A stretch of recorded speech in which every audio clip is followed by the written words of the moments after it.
नमस्कार दोस्तों, कैसे हैं आप सब लोग। उम्मीद करती हूँ सभी लोग बहुत अच्छे होंगे। तो मेरे चैनल पर आप सभी का बहुत बहुत स्वागत है। आगे बढ़ने से आपसे रिक्वेस्ट करूँगी कि अगर आपको कोशिश पसंद आ रही है तो प्लीज़ मेरे चैनल को सब्सक्राइब कीजिएगा, लाइक कीजिएगा। हम सभी सोचते हैं कि कुछ ऐसे टिप्स और ट्रिक्स मिल जाएं जिससे हमारे घर का काम आसान हो जाए। तो इसीलिए आपकी इस समस्या को हल करने के लिए आज मैं फिर बहुत सारे अच्छे से टिप्स लेकर के आई हूँ। तो सबसे पहला टिप है दोस्तों, सूजी के हलवे को लेकर। सूजी का हलवा तो हम सभी खाते हैं। इस समय मैंगो का सीज़न चल रहा है, तो मैंगो का सीज़न में हम मैंगो का हलवा क्यों ना बनाएं। तो सूजी के हलवे को जैसे आप बनाते हो ऐसे आप भून लीजिए, शक्कर डाल करके ढक दीजिएगा, गैस धीमी कर दीजिएगा तो सूजी अच्छे से फूल जाती है। इस तरह से आप सूजी का हलवा बनाएंगे ना, एकदम खिला खिला बनता है। अब जब सूजी का हलवा लगभग पूरा बन गया है तो हम इसमें आम की प्यूरी डाल देंगे।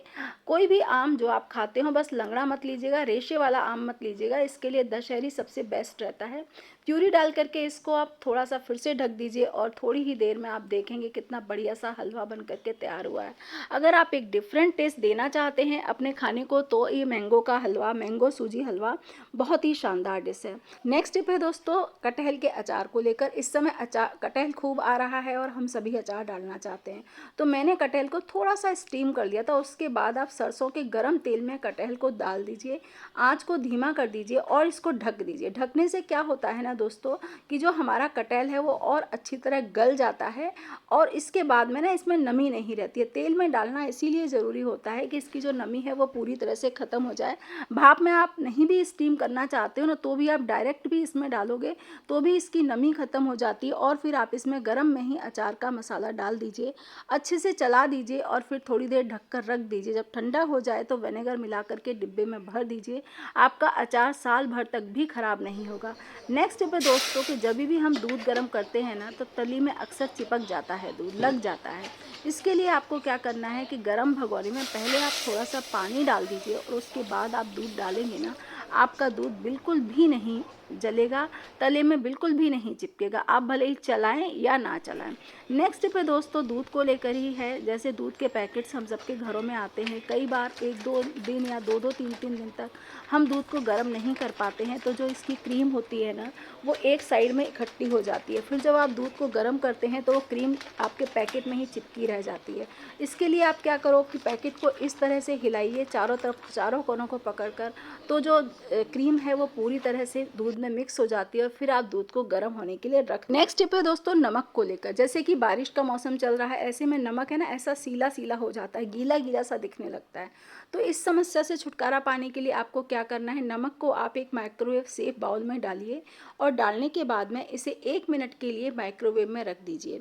1 मिनट के बाद में ना जब आप इसको निकालेंगे ना तो आपका जो नमक है वो पूरी तरह से सूख चुका होगा। देखिए मैंने इस तरह से इसको माइक्रोवेव में रख दिया है 1 मिनट के लिए और 1 मिनट के बाद में मैं इसको निकाल कर लाऊंगी और फिर आपको दिखाती हूँ कि कैसा नमक हो गया है।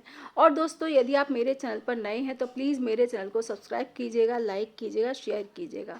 ये देखिए 1 मिनट के बाद मैं इसे निकाल कर लाई हूँ तो एकदम से ना जम जाता है, नमी इसकी एकदम से सूखी ना तो ये पूरा एकदम से जम जाएगा। तो आप पहले इसको थोड़ा सा क्रम्बल कर लीजिए और उसके बाद में इसे आप डालिए मिक्सी के एक जार में और जार में डालने के बाद में ना आप इसको फिर से ज़रा सा चलाएंगे ना, एक आधा सेकंड भर चलाइए।